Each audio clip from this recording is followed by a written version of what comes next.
3, 2, 1. What's up, guys? This is Keith Kelfis with the Untrapped podcast.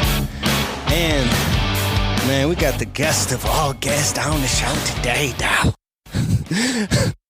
Anyways, what's up, man? We got Andrew Sontag, and he's been a close friend of mine for almost a decade now. What's up, Andrew? What's up? How are you? Very well. This is going to be a serious show. We're going to get right into facts and figures and details, and I want to tell you a little bit about Andrew, and he'll tell you a little bit about himself. But so let me sit down. You can also watch this on the Untrapped Podcast YouTube channel. We're in the studio right now, the brand new studio, and wherever you're listening to this right now, there you are. So Andrew and I met, almost 10 years ago. He had a tanning salon, small business owner. He was flipping cars, hustler. I was just getting my landscape business off the ground. No, actually, I was still working. I think it was pre-landscaping business. I think you were still working for someone else, right? Doing landscaping? Yeah. I think it was a couple. Music, bro. Oh, yeah, you were. Yeah, but it was a couple years into us meeting. I think you finally were like, can't work for someone anymore. I got to do my own thing. I think you came in. Didn't you have like a camera? I think you said the camera was the only thing you had left to your name, and you were like, it's worth $400. What do I do? And I was like, go start your own business. You did. That was the bottom from the ground up, basically. So Andrew is stuck behind the counter at this tanning salon. It's this dream turned into the nightmare. All the Kiyosaki books, being the self-employed slave of your own business. And you were dreaming about doing real estate. I guess I always had a dream to do real estate in a sense of like, I always wanted to flip houses. I think even prior to being in the tanning salon business, I would watch those shows on whatever it was back then. I can't even remember, of flipping houses. And I always wanted to do that. And I really didn't know any numbers behind it or anything, but I just liked the idea of buying a house, fixing it up, and selling it. That always intrigued me. And then you were the one who actually introduced me to Robert Kiyosaki. And then I started getting into rentals, and the cash flow and all that started working in my mind. And that's what really, I think, truly got me on the path of I have to do real estate from a rental standpoint, but still obviously wanted to do the flipping.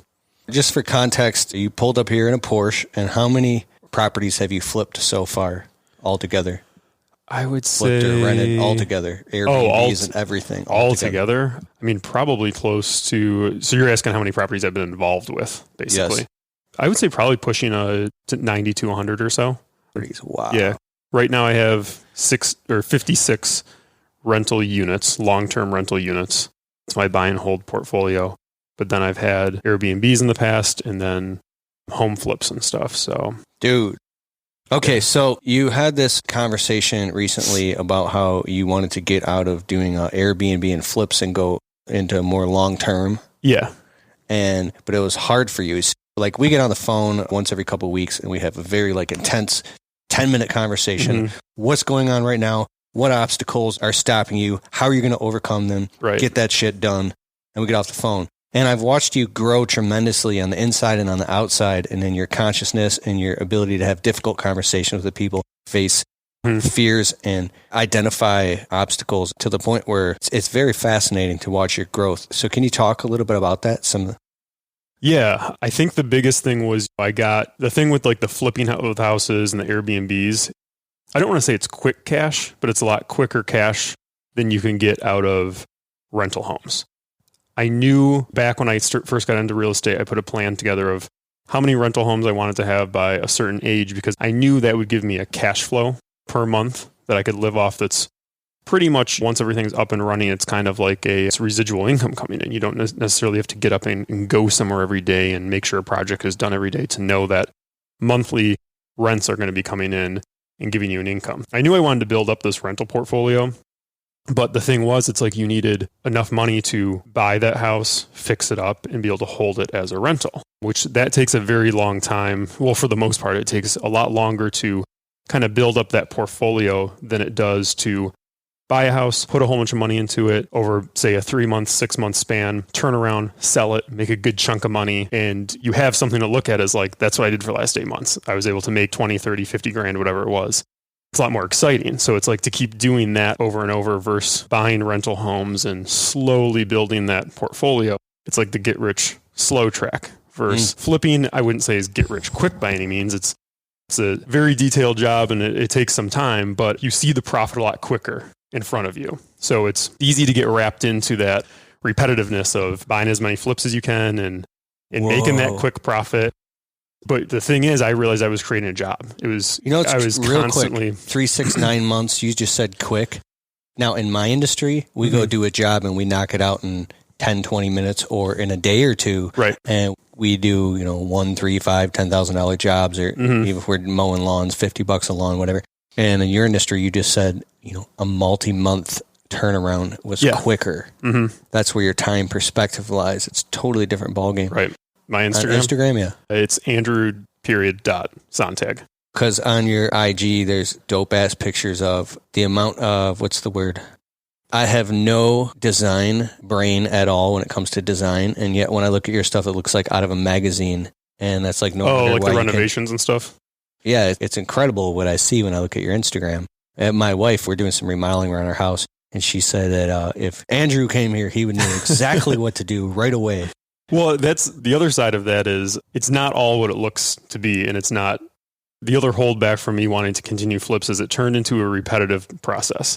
We found a plan that worked for every type of home that we would flip. So it was very repetitive and we were using the same colors and the same design. And it looks great when you see the before and after photos, but it becomes very boring. It's the same stuff over and over. Wow. So that's another reason why I kind of wanted to end the flipping is from a tax perspective and creating a job to just now repetitiveness. There's no creativity going into it. It was getting very numbing to me. And you have this whole legit business. You're insured. You have an attorney, an accountant. You're on payroll for your business. You're like, it's very fascinating. How did you know what? Let's not get deeper into you. Let's talk about, because it is an interesting thing on these shows. Like, let's get right into how does somebody get into real estate?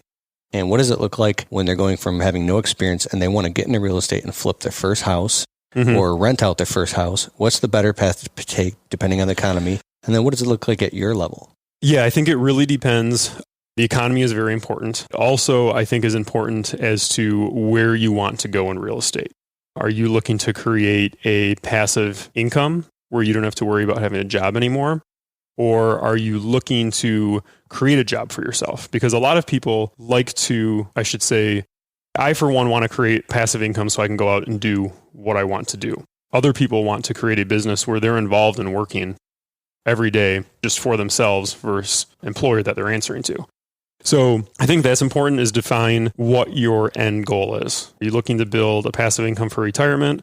Are you looking to create a job for yourself for 20 years? And what do you like doing? Do you like design? Do you like the numbers of it? Do you like hunting for the properties? Do you like negotiating the deals on the properties? And that will kind of give you an idea of where you fit in.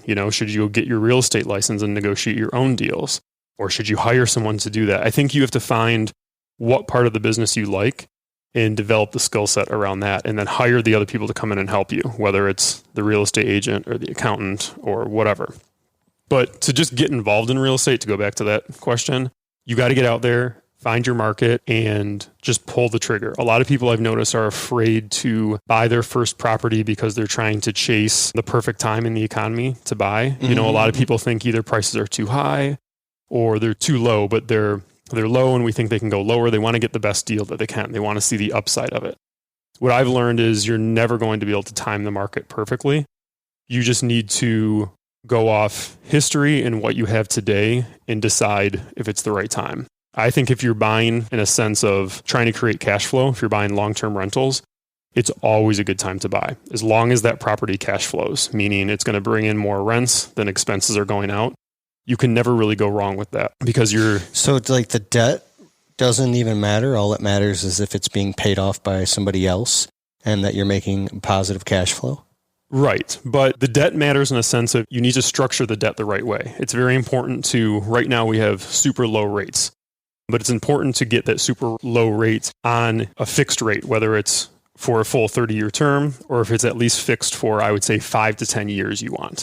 There's a lot of loans that you can easily get out there where it's only a fixed rate for, say, 6 months. So you're like $1 million in debt, but it's all good debt. because you're getting paid off of it. Yeah, there's good and because you bad get a debt. better return on your money having tenants paying you money than what the bank is charging you. Right. So you're using the bank's money and other people working jobs and paying money to stay in your properties. Right. It's not like it's free money, but yeah, it's good and bad debt, and there's a lot of risk behind it. I mean, you have to, like I said, you have to structure it right. That the key is getting a fixed low rate. A lot of people who got screwed back when the recession in, 2008, 2009, they were on short fixed rate terms, and then they jumped to adjusted rates, and they couldn't afford that new mortgage once the rates went up.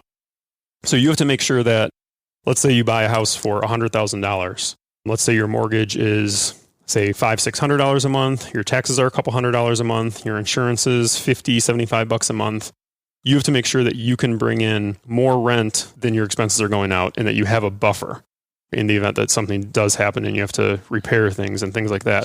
But the nice thing is, it's like once you secure that debt at a certain rate, your debt payment is never going to change unless you get an adjustable rate mortgage, which I advise against. But your monthly debt is never going to change, whereas rents historically keep up with inflation and always go up. So your profit is going to grow on that over the long term. 5 years from now, the house that you bought that you were charging $1,000 in rent, you may now be able to charge $1,200, $1,300 a month in rent, but your mortgage is still the same. Your taxes will go up a little bit, but once you lock your taxes in, I think they only go up about 2.5% to 3% a year. Same with insurance. So you get in a situation where you have the opportunity for increased profit because you've locked in that debt. You're paying it down with devalued dollars. Inflation's always going to go up. So you're rents like, are going to go up. I need to get as much real estate as possible constantly. Yeah, you are. I mean, I get stuck in that thing where it's like, I want to buy as much as I can now. So 20 years, I can look back and see the growth of it. If I look back at my first rental house when I got it, I think rent on that was maybe, I want to say I rented it for maybe $950, $975. And I still have the same tenants in that house. So I haven't been able to raise rent as much, and I didn't know kind of what I was doing in the beginning. So I didn't raise their rents. They're now paying, I think, just under $1,200 a month. But all of my fixed expenses have stayed the same that whole time. So over the course of those 8 years, I've grown my income, $200-$300 a month. But that house actually, market rent is like, I think, $1,650 right now. And it started at $950 back in the day, back 6-7 years ago. So when those tenants move out in 6 months, because they're actually building a house right now, when they move out, I'm going to go in there, do a couple repairs, paint the house, but now I can re-rent it for $1,650 versus $975. And all my debt's the same. My insurance is the same. So that's a huge increase in cash flow that whole time. And then someone's been paying down the debt too. So my mortgage is a lot less than it was 6-7 years ago. So this is like the rising tide that raises all boats. It just starts out very small. That's a lot of hard work. But little by little by little, as the snowball starts to get bigger and bigger. Right.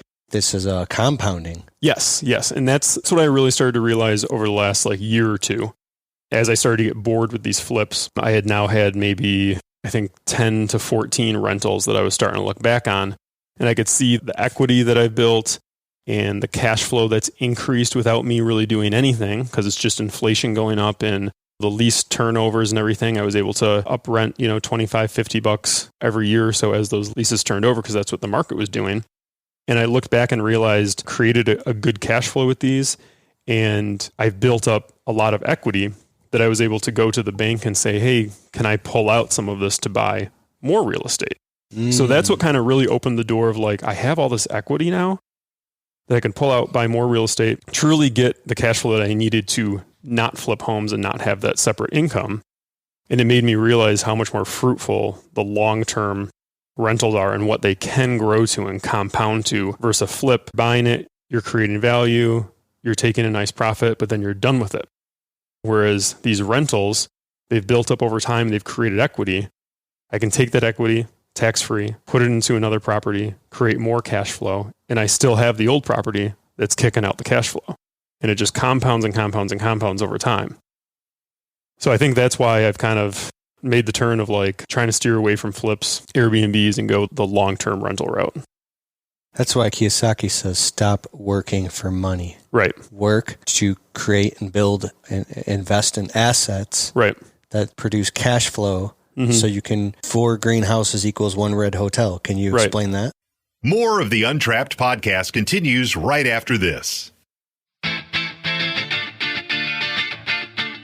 Hey, if you're looking for what is probably the greatest software ever to run your business on, go to getjobber.com/Keith. You can create proposals, invoices, collect payments, even track your entire business directly on the Jobber smartphone app.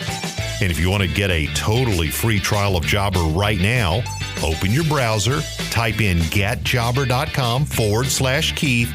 And if after the trial you decide you want to sign up with Keith's link, you'll automatically get 20% off your first 6 months. So what are you waiting for?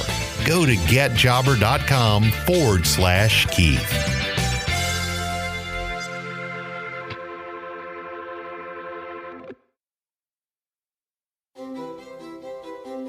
Have you been thinking that it's time to really market your business in a more effective manner?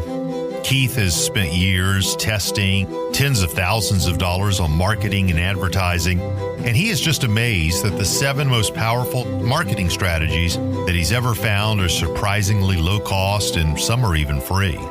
He distilled down everything that he's learned into a 7-step guide and wants to give it to you for free.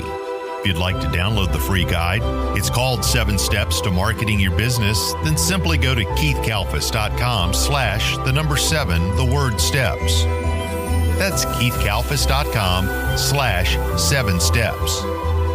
And of course, the link will be in the show description.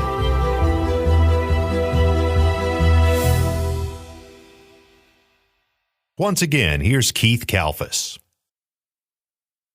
Yeah, so basically, you start with your 1 or 2 properties, and as those grow and create equity, you can eventually either sell those and buy one big apartment building, or you can take the equity from those 4, 5, 6 houses and use it as a down payment on a small apartment building and still hold on to those properties, have the cash flow there.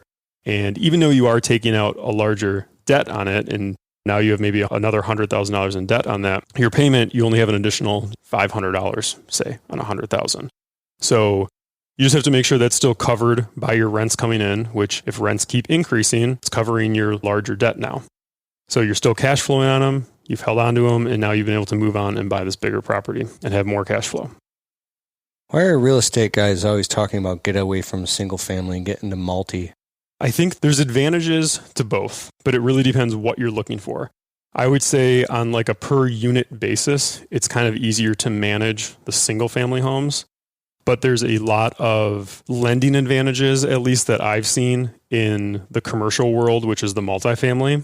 It's a lot easier once you have your foot in the door and have experience in commercial. It seems a lot easier to get a mortgage on, say, a 12-unit building than it is a single family home. Because once you get into commercial, which is 5 units or more. Oh, that's what commercial is. Yeah, commercial is 5 units or more. Whenever I hear commercial, I think of like strip malls. Strip malls. Which is also shops commercial. And factories that I see all go out of business when Amazon blows up. And I'm like, why would you invest in commercial real estate? Yeah, but multifamily commercial is 5 units or more. 4 units or less is still considered residential, and you can still go get a government-backed 30-year mortgage just like you have on your primary home. But the advantage of the 5 units, commercial. So you just have different lending requirements around that, and they more go off your cash flow versus the other comps and what the other properties have sold in the area. I mean, it depends what kind of appraisal you get. They can still go off comparables.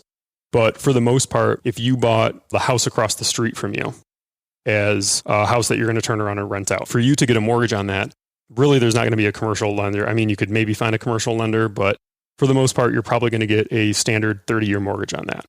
In order to get that 30-year mortgage, they're going to say, do you make enough money to afford this home? And you're going to say, well, it's going to be an investment home, which is hard to get some banks to understand. So it's trying to jump through the hoops and get the funding for that.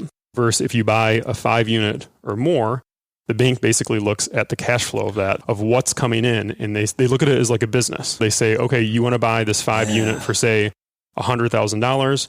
Your expenses on that $100,000 are going to be, say, $1,200, $1,300 a month. But okay, it shows a rent roll because it's fully occupied right now and it's bringing in $2,500 a month. You can afford this. So as long as you have the down payment, we're going to give the loan to you. And then that allows you to go in and you can then create value, which allows you to maybe up the rents a little bit, especially if you buy a building that's been owned by the same landlord for, say, 30 or 20 years. and maybe there's some deferred maintenance. Maybe they just never updated the units and they've never raised the rents. You can come in, do a few updates, bring the rents up to market, and then go back to the bank and say, hey, I've increased the revenue, the rents, maybe $1,000, $1,500 a month. And the bank's going to say, okay, that equates to an increased value of the property of, say, this much. And they'll allow you to take 50 or 100,000 out of that. Then you can go put it elsewhere into another property.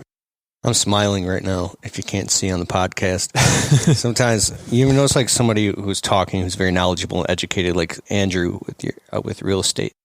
At some moment, I'm not paying attention to what you're saying anymore. It just becomes like a streamline into my subconscious. And then I start smiling and picturing this whole, like I'm actually watching a movie of what you're talking about. And it's like, it's a higher form of learning.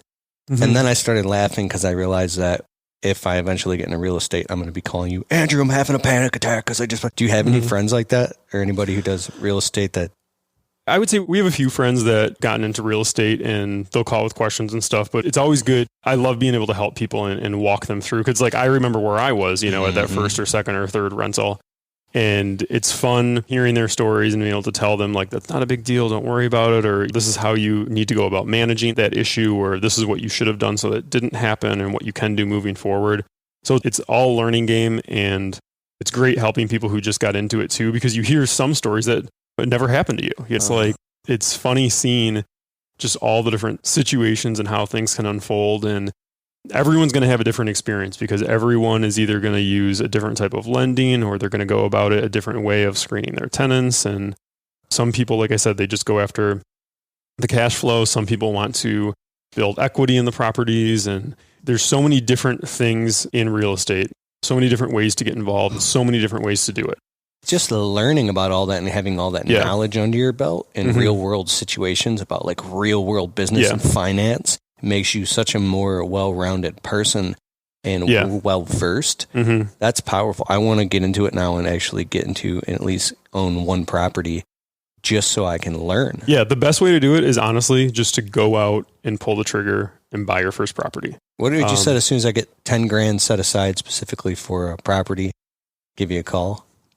Yeah, I think we said that a while ago. You were supposed to buy a property. You were supposed to buy a property last year. Yeah, I didn't do it. Last year was a funny year. There's 3 other things. And the one thing is, what is one thing that you're like, you have what is a sticking point or something you're afraid of that you're procrastinating on, or like a major? And then the other thing is, what is your next big, brave, bold move? But the first thing is, what's something you're procrastinating on that? Yeah, I would say the biggest thing that I kind of procrastinate on and try to push off as far as I can is trying to hire the proper help that I need. I do a good job of, I think, hiring out day-to-day stuff, whether it's like the maintenance, things like that, anything that needs to be fixed on the buildings, that type of thing.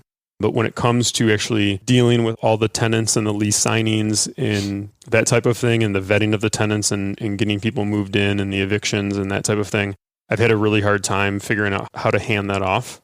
Because in my mind, that's the most important part of the business is you want to get the right tenant in place. I constantly hear all these horror stories, and people ask me if I have these horror stories of, well, what happens when the tenant moves in and doesn't pay rent?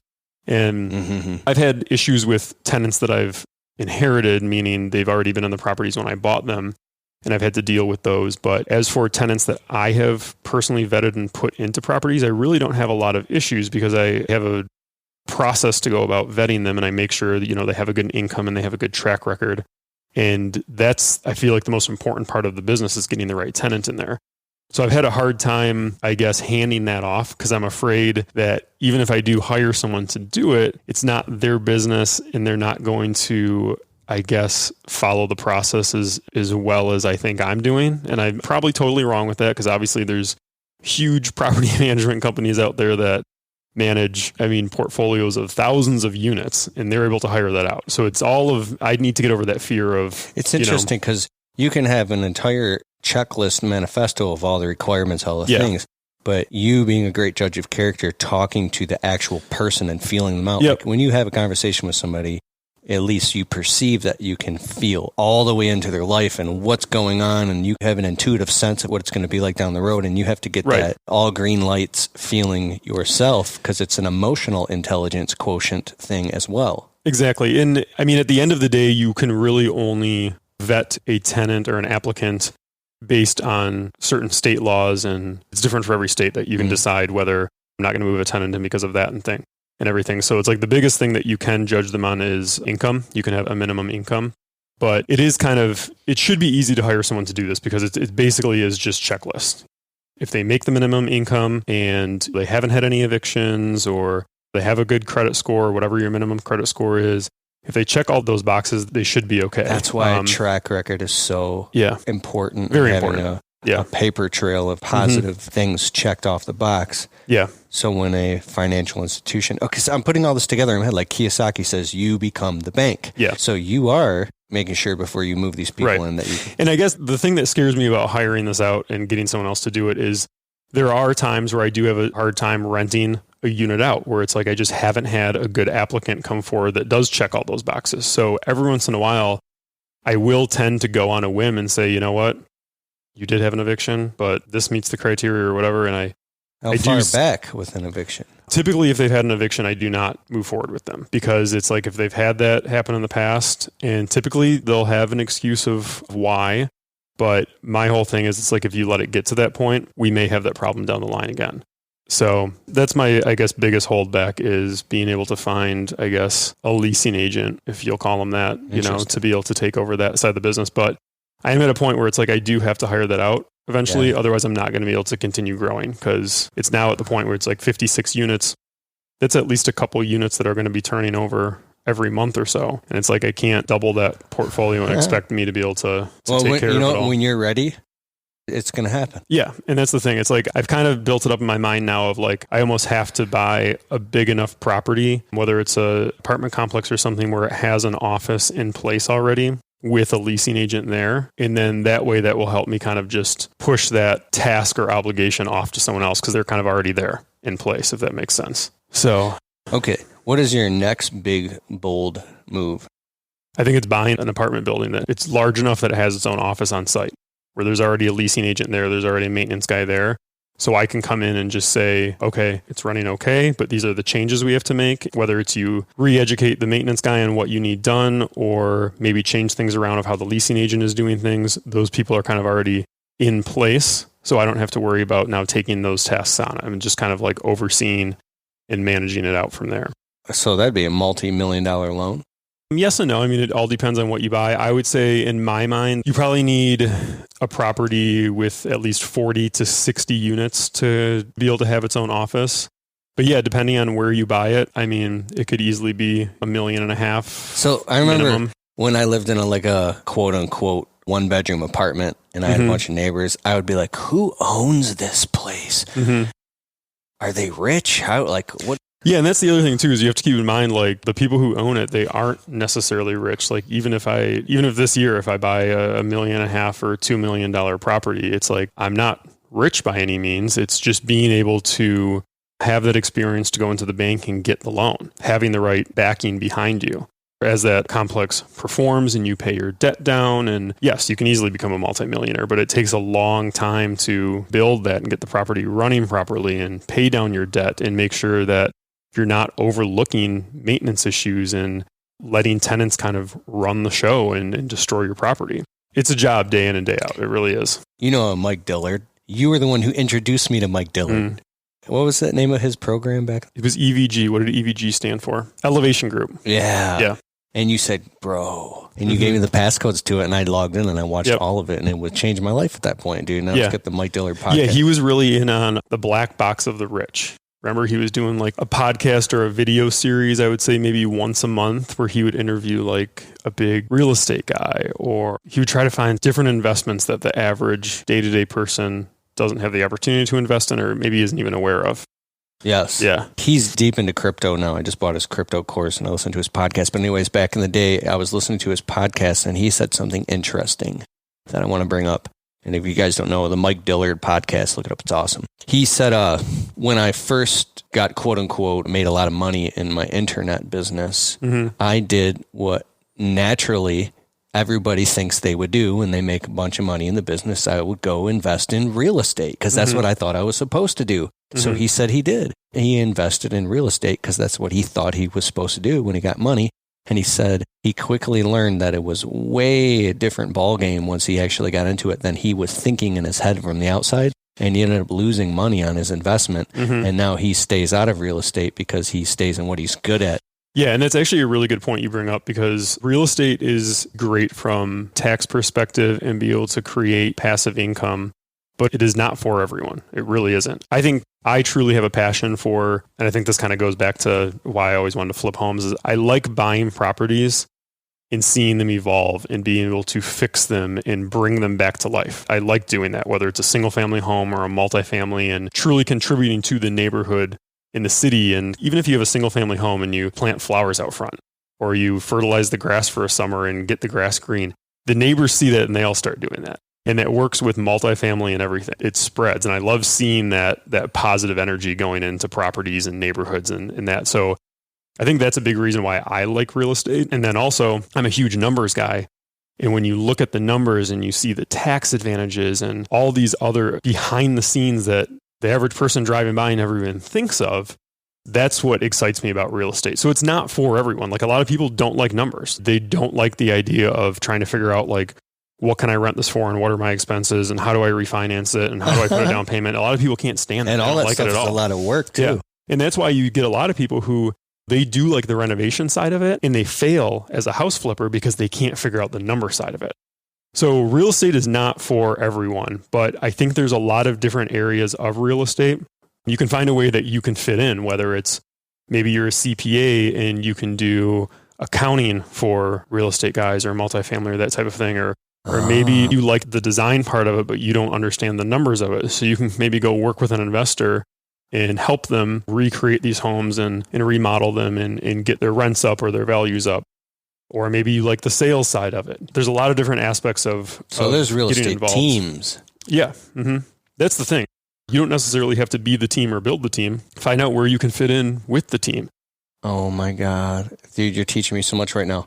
This one thing I want to ask you. I used to do landscape makeovers for your real estate flips, and you'd call me up, and I did quite a few of them.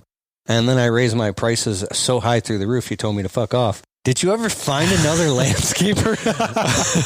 Well, I mean, you have to realize with real estate, that's the tough part, is you have to stay, whether it's you're renovating and you're trying to flip a house, or you're renovating and keeping it as a long-term rental, the numbers have to work. The number is the most important thing. So when you have a budget, you have to stick to that budget. For the most part, you can't afford to pay your retail prices, whether it's on rental homes or houses that you're flipping.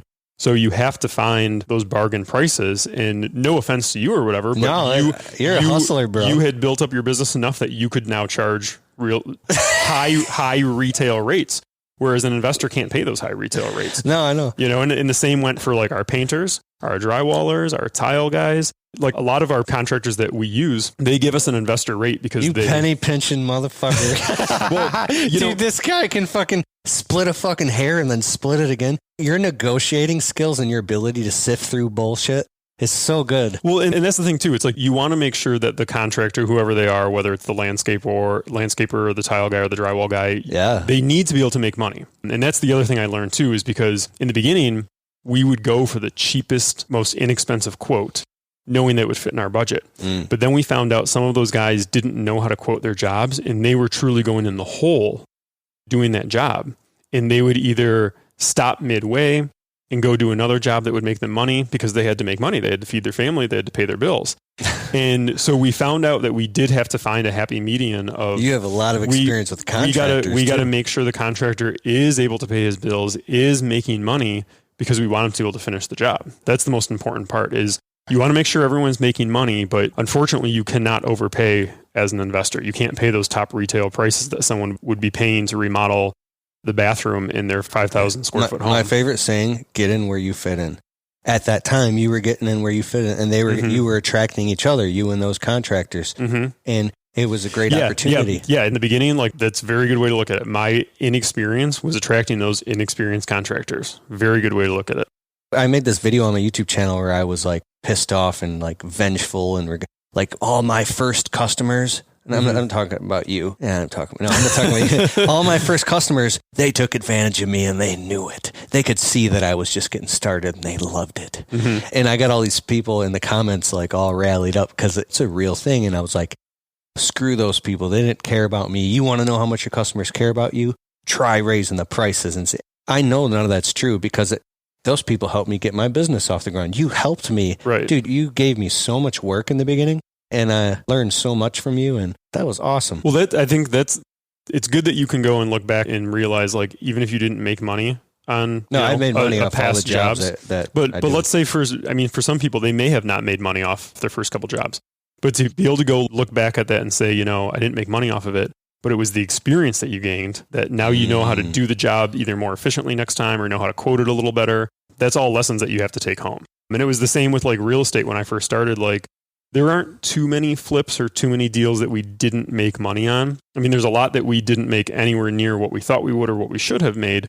But all of those were awesome, awesome experiences. And I would do it again because it taught me the lessons that we didn't know about either managing a certain contractor or the order and miscalculating order of sequence. I can't tell you how many times we finished something, and I still do it to this day where it's like sometimes you overlook something and you're like, oh shit, we have to rip that wall back open again because we forgot to, run the electrical or run this duct or whatever. And it's constant learning experience. And every property that I've been involved with, there's always a new surprise that comes up, and it's always about learning and figuring out how to do it better the next time. So back to your thing of when to get involved in real estate, as soon as you can, because as soon as you can start learning and as soon as you can lock in that fixed rate debt is like you're on the way up.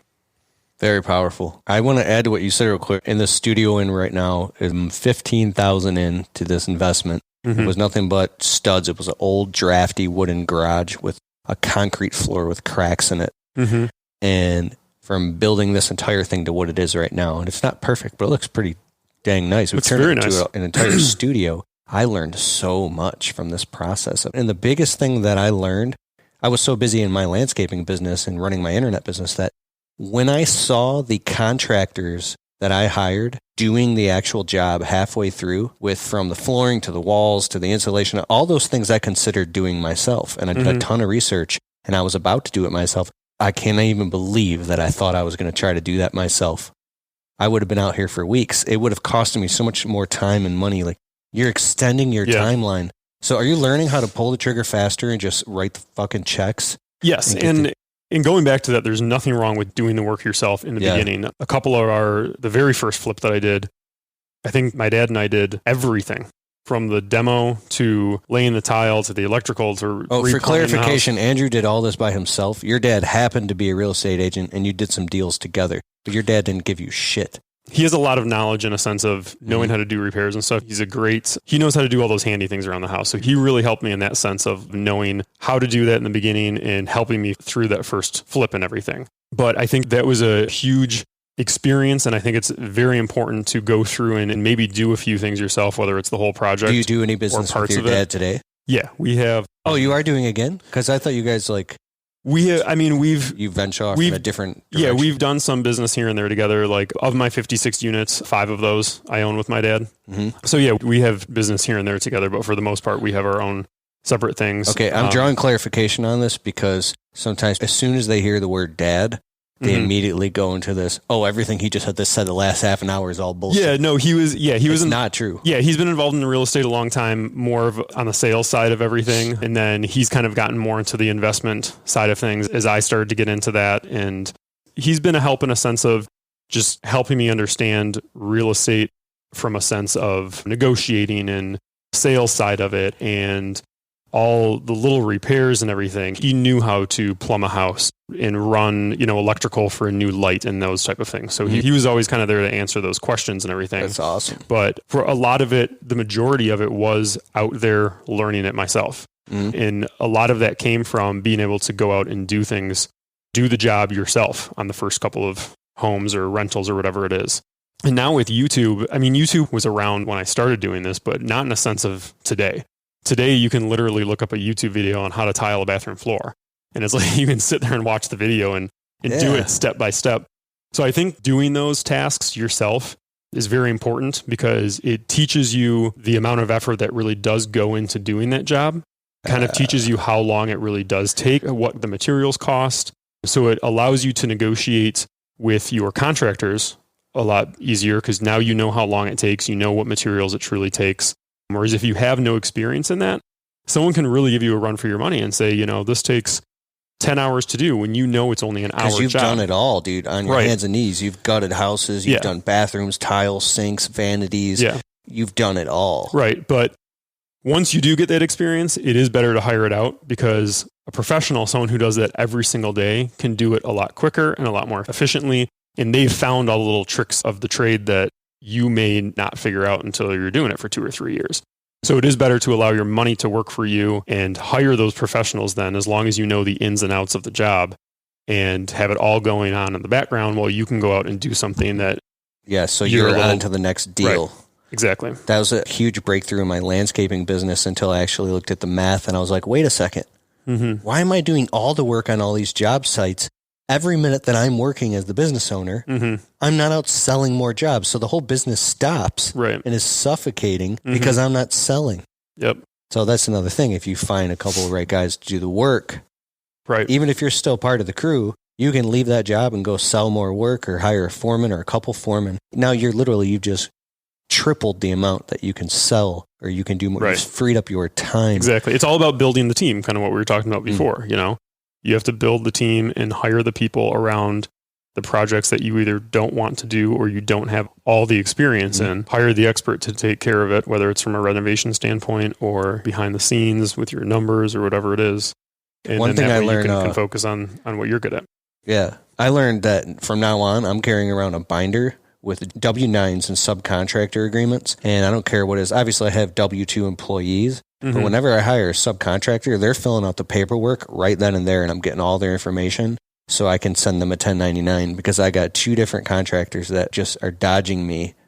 Yeah, that's important too. And I guess you learn that as you get more and more into the contractor world and everything is you definitely want to get tax information so you can properly send them a 1099 as you should, as well as you want to make sure that they're licensed and insured. And in the beginning, when you're trying to make things work in a budget, you get a lot of those contractors that say, oh, no, I'm not licensed because I didn't renew it or I didn't renew my insurance. And they kind of give you a runaround. You eventually learn that if they're not running their business the right way, they're probably not an ethical business. And at one point or another, they're going to walk out on a job or not be able to get it done on time, or they didn't pull the proper permits and now the city came in and they want the permits pulled and the guy can't pull the permits because his insurance lapsed or he never had insurance or he never had a license. Then you have a big issue. You get in where you fit in, you get started, you get your feet wet, and you get the ball rolling, and then you legitimize more and more and more as you go. Amazing. So you were doing coaching for Airbnb flips, and you were charging people like thousands of dollars and helping them get in their Airbnb business, but you stopped all that? Yeah, so when we had our Airbnbs, I think we did a really good job of just kind of creating a system around it from a standpoint of it really didn't take a lot of management. And once we got everything flowing around, guest check-ins and systems and cleaning and maintenance and all that. And we had always had people ask us, how do you create that and blah, blah, blah. So we had put a course together and we were charging, I think, a couple $1,000s for the course. And it was 8-week course. It was hours and hours of video and content. And do you still have all that somewhere? Can I have it all? Just give it to me for free. We have it somewhere, I think. Yeah. You filmed all the content and everything? Yeah. Yeah, we had like a good 8-week course. I can't remember how many we sold. We sold a few of them and we helped a lot of people get started and stuff. You were on that Russ Ruffino, weren't you? Yes. Yeah. Clients on demand. Yeah. Yeah. The Russ Ruffino. And you're still like on a normal podcast, but now we're going to pitch you and Andrew's going to sell. I almost said Eric Reno because Eric's a super hype pitch, man. Anyways, never mind. But yeah, now that I'm kind of out of the Airbnb world and it was a good course that we put together and nothing against Airbnb or anything, but it's just, I kind of lost interest in that and kind of focusing on other things now. So I just kind of veered away from it. Yeah. So he has nothing for sale. So I have nothing for sale. Oh man. I'm so excited right now. I was on the phone with Eric Reno yesterday and he was talking about, cause he's got some properties in a strip mall plaza that Whole Foods bought into or something. Okay. He bought a commercial space? Yeah. Nice. And he was saying that he doesn't care as much about all the cash flow from the properties. His money's in the dirt, in the resale value. What does that mean? I mean, that can mean a million things. Like I said, every investor has a different end goal and current goal, I guess. But he's probably looking at it from a standpoint of he has his money invested somewhere. I don't know, maybe it's making 5, 10, 15%. And he's just happy that it's there holding its value. What time is it? 4:05. Oh, shit. You know what? We're going to call his ass up. 1 second. Hey, guys, check this out. Eat your heart out. If you look at my podcast and Paul Jameson and Brian's lawn maintenance, we got this thing called the Roadcaster Pro. So it's like a total workstation that's an actual podcast studio. It's like $600. So I should be able to hook this up and we can call Eric. Did you have a call at 4:15 or 4:30? Yeah, I do, but I got him. Let's call, see if it works. It's working. Call him Eric Reno. Let's see if he picks up. Calling Eric. He doesn't even know. Hello, you've reached Eric Reno with Paramount Buildings. I'm unable to take your call. If you leave me a message and a phone number, I will call you back as soon as I can. If you need to schedule. All right, that's enough. So Eric's in Florida right now with his family and running his business from a cell phone and a laptop. That's awesome. And now that he's there, he's like, dude, I got to have freedom. So, man, here's one thing that I've been doing is reaching out. I'm reinvesting money I make on the internet into doing things I could never do before because money gives you access. So reaching out to like a big influencer and offering them $500 or $1,000 just to get on the phone with them for an hour or do a Zoom call. And I got one today in about 25 minutes with a guy. I can't say his name, but I've talked to a few high profile people that have given me monumental advice because most people are trying to contact them for free advice, like a leech. Right. I'm not trying to say anything bad about anybody, but there's this Russell Brunson from ClickFunnels says you have your Dream 100 list. He says, when you reach out and offer somebody $1,000 to talk to them for an hour, say, what's your PayPal? I'll send you $1,000 right now. No strings attached. I don't want to be friends. I just want to talk to you half an hour, 45 minutes. And money talks. And you'd be surprised at the level of people that say yes. So I was on the phone with in the high level information they can give you that's topic specific and to see right where you're at. What it does is it compresses time for you. So you're writing a check to compress time. Is there anybody that you would do that for? Yeah, I would say any big real estate guy. Who's that? I can't remember his name right now. Who's that one guy on YouTube that I always send you? The really wealthy guy, the big guy in Florida. Oh, that guy's amazing. What is his name? He's so brash too. He's standing in front of this mansion in Miami. It's like $50 million off the water. He's like, everything goes up. Electric bill, $1,000 a month. Yeah. Water bill, $1,000 a month. Everything. I'm paying $50,000 a month to live here. Yeah, I can't remember his name right now. I don't know why, but I would love to talk to him because he's involved in, from my understanding, he kind of started the same way, whether it was like small multifamily and kind of built his way up into very large multifamily and now commercial properties where it's triple net leases and that type of thing, which is buying a Walgreens, leasing it back to them. And there's eventually I'd like to get in on that level of commercial where you own these. You said Walgreens? Tom Wheelwright just talked about that in his book, Tax-Free Wealth, Kiyosaki's advice. He says, so when you, real estate guy, Walgreens buys the property. Yep. And then they sell it to a real estate holding company, and then they lease it back from them. Yeah. Because so Walgreens doesn't want to have to deal with owning the property. So they do what's called a triple net lease, and they lease it for, say, a 25-year term, and they sell the property to an investor. So you essentially become the landlord for Walgreens for 25 years. And then, but if Walgreens ever moves out, that's your property, you own it. You have to figure out how to fill it and, go on from there. But it can be very lucrative. And I just don't understand. There's a lot of ins and outs of triple net commercial that I just don't understand, whether it's from a lending standpoint, end game of exiting those properties and that type of thing. But this one guy on YouTube, can't remember his name, whatever, he's kind of involved in all that kind of real estate now. And I would love to talk to him just for 30 minutes. What's the exit? How do you finance these things? Yep. He does a lot of interest only loans, which in my perspective isn't the safest thing to do, but he's clearly been in the game for a very long time and feels that they're a necessity to run his business. I'd love to know why. Like, what's the reasoning behind that? What's your safe haven? Like, how do you know you're not going to go bankrupt tomorrow doing interest only loans and not paying down the debt? But obviously there's a lot of info that I don't know that he does know that's why he does that. Reach out to him, offer him $1,000. Once you get him on the phone, he'll probably want to stay in a little bit longer and money talks. Yeah. say, dude, I'll wire you $1,000. I just want to talk to you for 30 minutes and then take notes or record the call, and it'll compress time. I will do that. All right. So, all right, guys, we're going to wrap up the show. Thanks. Yep. Andrew. Thanks for having me on. And you can probably go on YouTube and look up Andrew. I've had some vlogs of him in the past. And then here, within the next, I don't know, couple months, I want to show up with the camera on one of your sites and follow you around, if that's cool with you, and do a vlog with you and on site talking about you just taking us on a tour through your day, because it's fascinating what you've done. Yep. Sweet. All right. Later. See you guys. All right, guys, thank you so much for listening to the Untrapped podcast. Please share this episode with somebody you think it will create value for. And we're quickly moving up the rankings in iTunes in the category of entrepreneurship. So if you could please just take a quick moment to click the link below, or just go to the iTunes store and type in Untrapped podcast. And please take a moment to leave us a well-written, positive 5-star review. It would mean so much, and it really, really helps the show. And as always, you can go to my website, keithkelfus.com, to learn more. Or you can go to my podcast page on keithkelfus.com/podcast. All right, I'll see you in the next episode.